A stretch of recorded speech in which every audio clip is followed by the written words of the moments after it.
And how was your first week? Do you recall what that was like? It was a blur. Like, I barely remember my first week. It was just, okay, this is what I've got to do. Every job took me a long time because I wanted to make sure that when I delivered the dog back to the customer, that I was happy with how they looked. So I was slow and patient, but I loved it. I knew from the very first week that I would continue to do this for a long time. So today we're joined by David from Jim's Dog Wash up in Coffs Harbour there. So thank you for joining us today, David. And we'll get this out of the way with the Accor voucher. So we give this to all our franchisees who jump on the Jim's podcast, which is 2 free nights at any Accor hotel, up to 50% of dining and a bunch of discounts and stuff like that. It's worth around $600. So we'll get that to you after the interview. And just want to start off with first, David, you've only been going with us since August in 2023. So Yep. What were you doing prior to Jim's Dog Wash?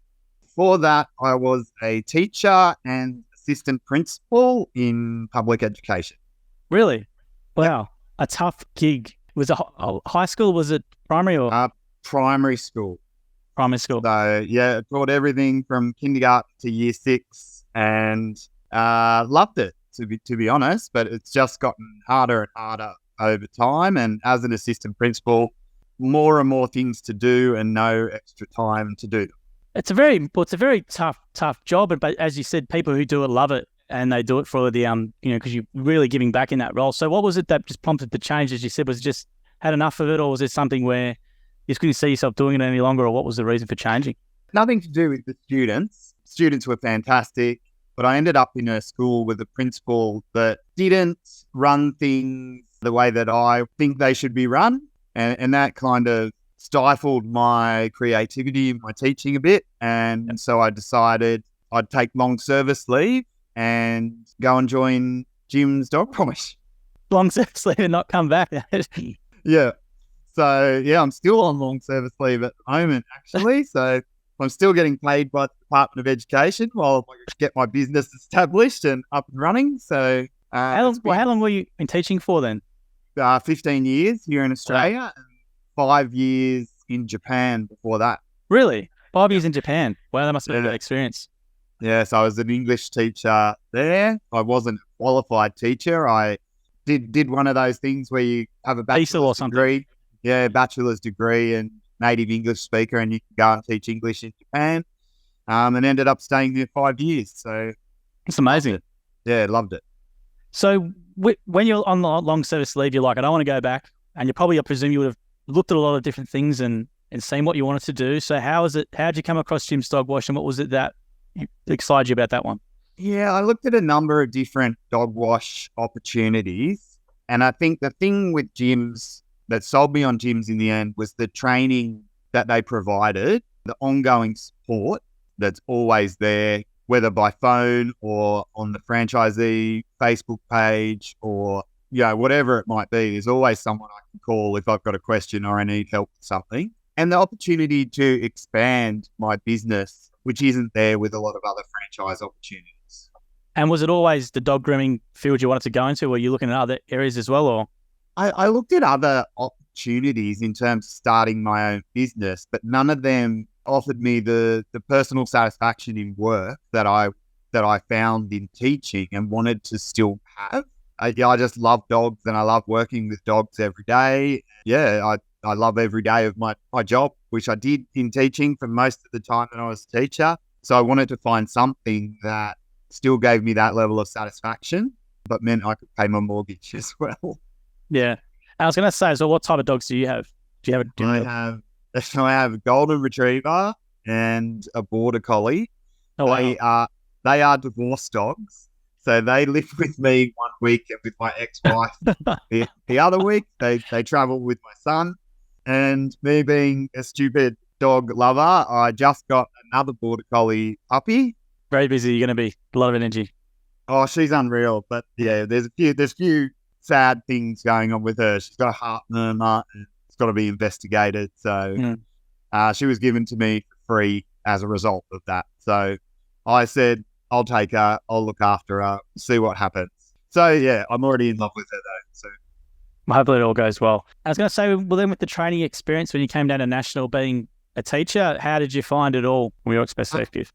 I enjoyed it. There were some presentations that engaged me more than others. Yeah. And I'm not sucking up to you, Joel, but yours was excellent, particularly the stuff on managing your Facebook page and using Chat GPT and that kind of stuff. I found really great.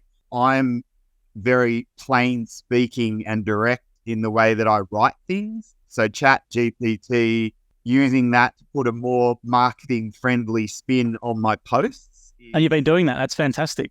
Was very, very useful to me. It's great. I don't write nice, fluffy things. And Chat GPT has been really good in terms of making them a little bit softer, I guess. Yeah, it's a great point you mentioned, Dave, and I do the same thing. I'm very direct when I write to staff internally, but writing to externals, I do that as well, and they might think I'm rude, so I do the same as you. I'll write it, and then I'll chuck it in ChatGPT and just say, make it a bit more formal, a bit more extended a little bit, and then I'll put it back in, and it makes me seem a lot nicer in my writing than what I can be with. So I've got a similar thing to you. I'm glad to hear you use it. But with the training experience, what was the thing that you took away back with you? Or was it an impactful session? Was it something that Jim said? Or what did you go away from there, sort of take away from it? Yeah, customer service, how important customer service is. And I've been trying really hard with that. I've had some excellent reviews so far. I did have one complaint, which I sorted out straight away. And that turned into a 5-star review as a result. That customer service side of things and making the customer feel special and important and making that dog feel that way as well was what I took away, and it's what I've been trying to apply in my business. And I think I've been doing that fairly successfully. So now, how do you do that? What are some things you're doing? Talk to the customer, get to know them, ask them questions. It's funny, I do take some things from teaching. So one of the strategies that we used to connect with students was, take that one little thing that they tell you, they tell you that they play rugby league, or they tell you something about what they do on the weekend, and remember that and ask them about it the next time you see them. So I've been trying to apply that in my business.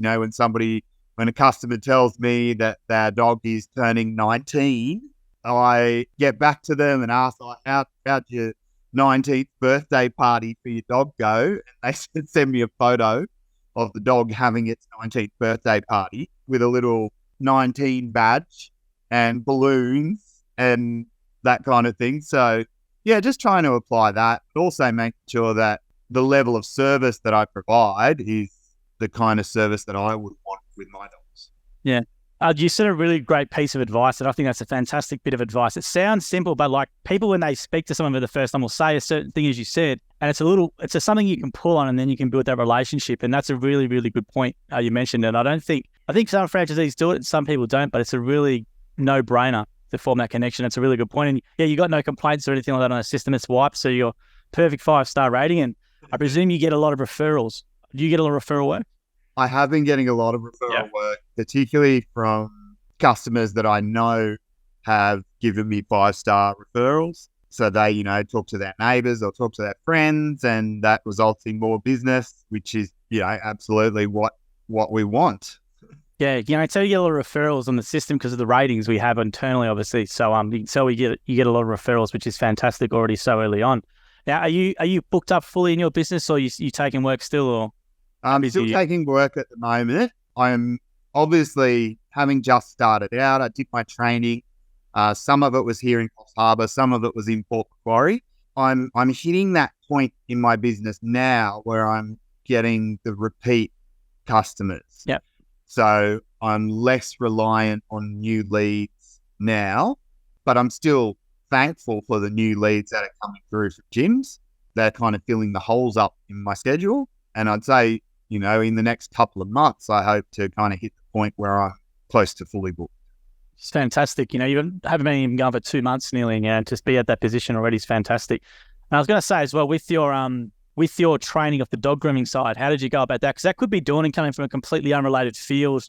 If you've never done it before, a lot of people would have gone through the same experience you've gone through. So how did you find the dog grooming side of it, and how you've been going with that? Really, really good. I was nervous at first, but just kind of jumped right in. I had a fantastic trainer. She was excellent and very patient with me, was really great with her feedback. So she would tell me how I could do things better, what mistakes I was making in what I was doing. And so I was able to correct that, work on it straight away. you've got to be open to constructive feedback. If particularly when you're learning something new, you've got to expect that you're going to be told that you're doing something wrong and how to do it better, and not take it to heart, but just use it to improve yourself. So I found my trainer really, really great. She was outstanding. Shout out to Susie. Just, we got along really well. She was really professional and showed me everything that I needed to get started.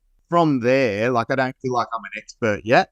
So I take a lot away from the Facebook franchisee page. There's a couple of people who post on there really regularly with tips about how to do different things better. Been using those as well as YouTube videos to see, different techniques to just make my work smoother and a bit neater, which hopefully will come over time. What are some things you've maybe implemented recently from the Facebook group? What are some tips? Because that's great to hear that franchisees are sharing knowledge in that format, which is really good. Because normally before Facebook and stuff, it was at meetings and that would be it. Someone would find something out. So it's great that the Facebook group's active with that sort of information. Yeah, so I've been getting quite a lot of D-shed jobs, which I love doing. I find very satisfying. Really? I know a lot of people don't like doing them. I love doing them, and I have to D-shed both my own dogs, so I practice on them. And there's some great advice on how to do it differently, which I was looking at yesterday actually, because I had a couple of D-sheds yesterday. They took me quite a while.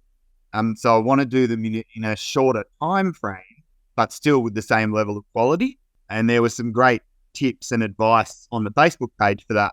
So I think Jade Kobe has some excellent stuff on there for de-shedding. She says she can do it in an hour. I don't expect to achieve an hour for a while yet, but the different products that she uses and the different strategies to de-shed the dog in a nicer way as well, so that it's not as rough for the dog.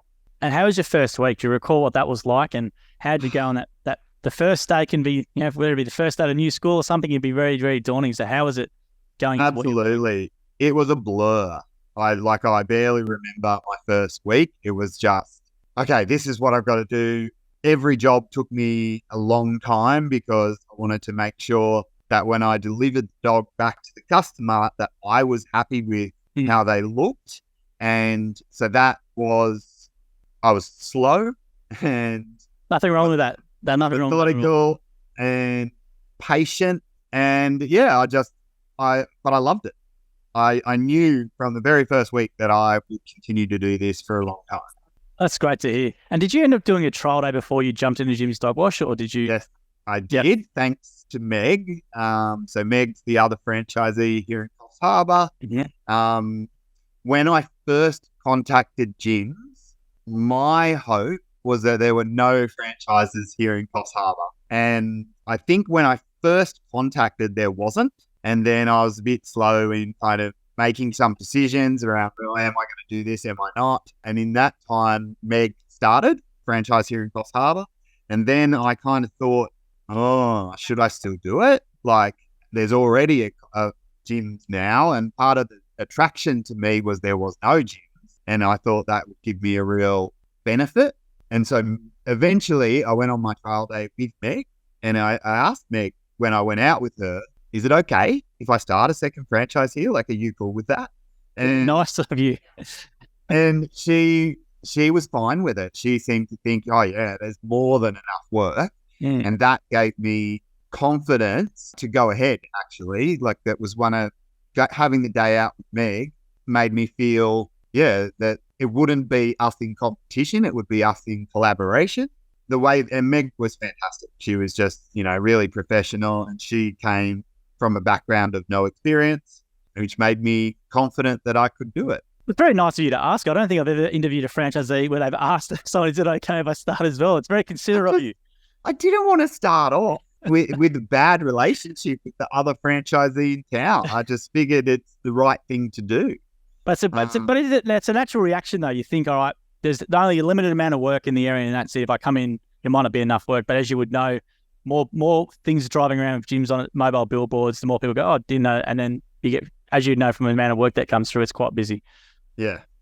Yeah, it happens a lot. Happens a lot in the division where we have people think that, and then they come in and they realize, oh, it's actually we could do probably more people. So it just all depends. It's fascinating, actually, that it probably generates more work for both of us. So yeah, it's been really good, and I've actually called Meg a couple of times to ask some questions about a couple of things, and she's always happy to help me. She answers my calls when I call her, as does Susie, my trainer. So whenever I need anything, there's always someone there to go to. Hey, how are you finding the environment in the trailer? Because you've come from a school where you would have had people around you all the time and kids, and now you're in the trailer, which is generally by yourself or just you and the dog. Yeah. So how have you found that? I love it. I have worked in public education for 15 years, and every school I worked at had air conditioning. And then my last school did not have air conditioning here in Coffs Harbour. Oh, wow. And it's humid and gross and awful for the students learning. And so I love having air conditioning in my trailer. I can listen to music all day long while I work. Like, I don't feel isolated. I feel that's my little workspace and where I apply my trade. That's the way that I look at it. Yeah, I feel at home in there. It's great to hear. And I was going to say as well, with customers, what's your advice maybe for customers? Like, maybe you want to tell them about the services that you do as well, just if they don't know. And also maybe some advice for customers, because I presume from interviewing a lot of dog wash franchisees I've done, obviously there's different types of breeds that need a level of maintenance and it's not done and it causes issues. So maybe you want to talk from your experience from professional grooming side, some stuff for customers to consider. Yeah, probably the two things so far is that double-coated breeds need to be de-shed. If you don't do it, they end up with way too much on them. They're hot, they're uncomfortable. And that's coming from someone who has double-coated breeds and did not do a good job looking after them. So I'm not trying to tell people how to look after their dogs, but because I wasn't doing it very well. Now that I do it well, I see how much happier my dogs are and how much nicer their coat feels all the time. And that's just about learning. So the other one would be, if you've got a dog with Poodle in it, please brush your dog. Please. It's just, I have had some awfully matted dogs in my first 6 weeks of work, and they are that way because they're not being brushed, they're not being looked after the way that they're meant to. And often it's a case of not knowing that those dogs need to be brushed all the time, and when they get matted, it's really painful for them. So my trainer told me not to do matted dogs. He said, don't do matted dogs, but I do matted dogs because I feel bad for the dog and I want to make the dog feel comfortable again. And she taught me how to do it better. And there's also, again, the Facebook page has been great in seeing how other people deal with dogs that are really matted, how to do it in a time frame that still means it's a profitable thing to do. And also the customers as well, they might want it to look a certain way, but you can't make it look a certain way if you've got to shave, right? So it's one of those things where customers just, if they want their dogs to look a certain way, is it a daily brush you recommend, or what's the recommended brushing? I would say daily. The dogs that are the easiest to clip and are usually the happiest and the most comfortable are the dogs that belong to retired people, usually. Yeah, it's funny because they brush their dogs every day. They spend time with that dog and they brush it, and it's always easy to clip. The dog's happy and comfortable. They can be kept a little bit longer if the customer wants them that way, because there's no matting in their fur. It's just you've got to brush them regularly. I'll ask this question to everyone: is there any particular types of breeds you like working with, or is there more favourite sort of breeds you like, or is it just personality based?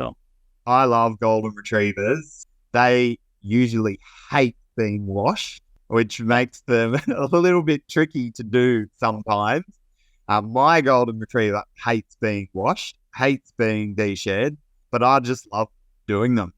They look so good afterwards. They're so fluffy, they don't hold a grudge after you've washed them. But yeah, I love doing golden retrievers. I love doing de-sheds on golden retrievers. I have another business here in town, actually, one of the coffee shops. The owner of the coffee shop has 2 golden retrievers, and she gets me around regularly to de-shed and wash her dogs, and I love doing it. So, yeah, I don't know. It's just something about golden retrievers. I've had mine. He's nearly 8 now, so he's been part of my life for a very long time. I was going to say, is it with the regulars, I know different breeds are different, but is it every 4 weeks or is it every couple of weeks, or how often are you going around? Every 4 to 6 weeks, usually. So it just depends on the customer. Some of them it's financial, because there's a lot of financial pressure on people at the moment. And so some of them are doing shorter clips so that they get 6 weeks out of it. And that's understandable, I think you've got to do what you can afford to do in this inflation climate. That's true. And I was going to say as well, looking back on when you started, is there any sort of advice you'd give to maybe new franchisees or just new people in the grooming industry? What would you say to them looking back on what you've done? I would say just try to continue to learn.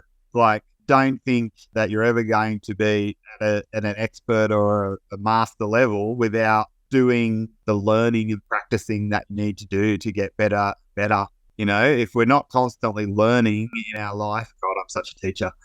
If we're not constantly learning, I think life gets very boring. So we've got to constantly be trying to improve our skills and improve the way that we do things so that we're delivering a level of service that sets us apart from other groomers out there.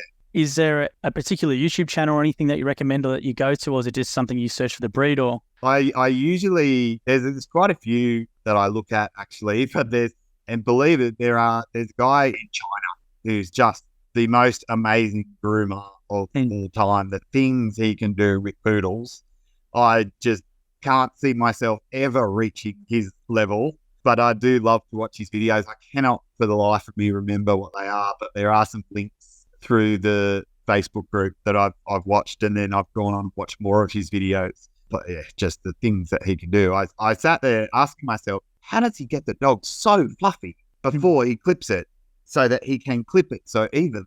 And then you watch him do it, and it helps you to understand how they get it that way so that they can make it more even for clipping. And well, I think dog grooming is such a great one because you've got so many different breeds and you've got customers who want maybe different things. Like there's just so many different cuts and styles you would have to know.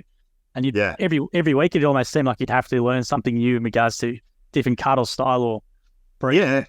Poodles really scared me at first because there are like literally hundreds of different styles that a poodle can be cut in. Most customers don't want any of that though. They just want you to cut their poodle so the poodle looks nice. So I'm not scared of doing poodles anymore. I feel more confident. I did my first poodle feet the other day. Okay. And that gave, and the customer was really, really happy. She said, "Oh, it looks fantastic." Is that where you shave them up here and you have like you have the boots, the fluff? Yeah. So if we're looking at, the paw, so this part is really, really short. And then there's the fur here is longer. So the paw part is really short. So they call that poodle feet. And like, where do you stop and where do you start going longer on the legs? And it's funny, like the customer asked me to leave the leg puffy the other day. That was her expression. And so I did. And then she wanted me to come back 2 weeks later and she said, "Oh, I shouldn't have done that. I should have just made them normal." She wanted that real poodle look. And then she realized like 2 weeks later, the legs had grown and looked a little bit strange.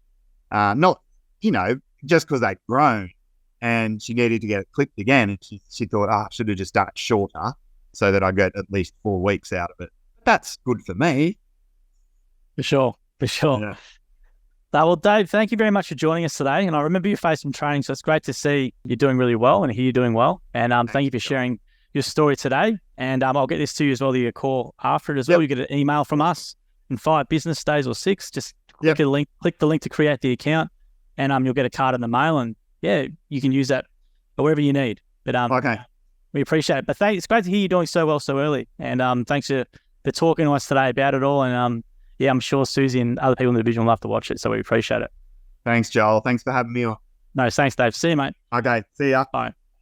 Thank you for listening to the episode of the Gyms podcast. If you want to learn more about the Gyms Group, head to gyms.net or call us on 131 546 Australia or 0800 454 654 New Zealand. And if you did like the episode as well, please make sure you leave a review or a comment or a thumbs up or a comment on the video as well. We appreciate your support. And until next episode, we hope you have a great week.